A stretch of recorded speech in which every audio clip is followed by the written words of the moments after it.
good morning, and welcome to the Cozy Zone's EQ in Literature series. Today we're diving into the most boring book ever. It's Brandon Sandersons' first picture book, and it was illustrated by Kazu Kibuishi. Kibuishi. I'm not sure if the U and the I are separated. Kibuishi. Somebody tell me.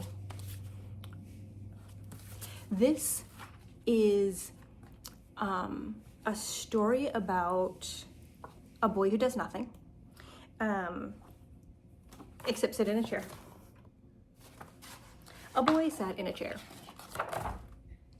That is, he just sat in the chair. Now, adventures happen around this boy and to this boy, but he himself doesn't do anything. Sitting in chairs is boring. Next, the boy looked at the clouds. There were lots of clouds. There's also some kind of like sky pirate situation happening here, but that's never mentioned in the words, okay? And the whole book goes like that because it's the most boring book ever, right? If you just read the words.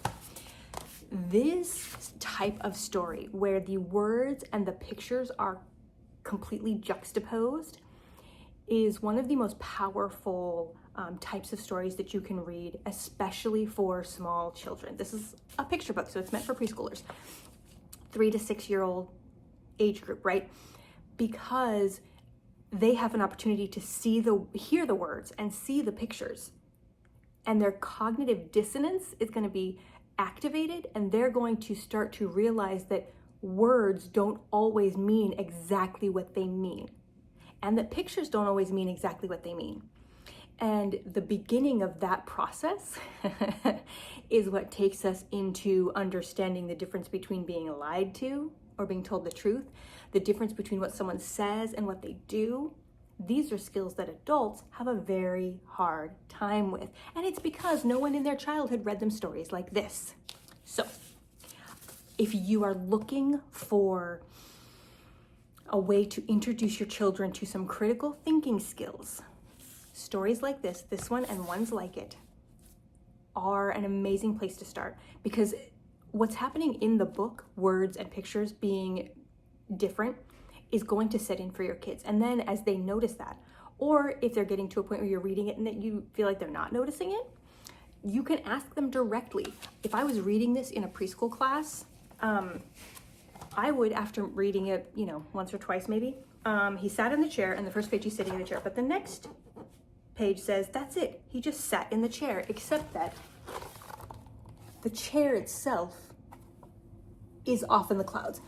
I would ask my preschoolers, is he just sitting there? And they would probably say, no, he's flying, right?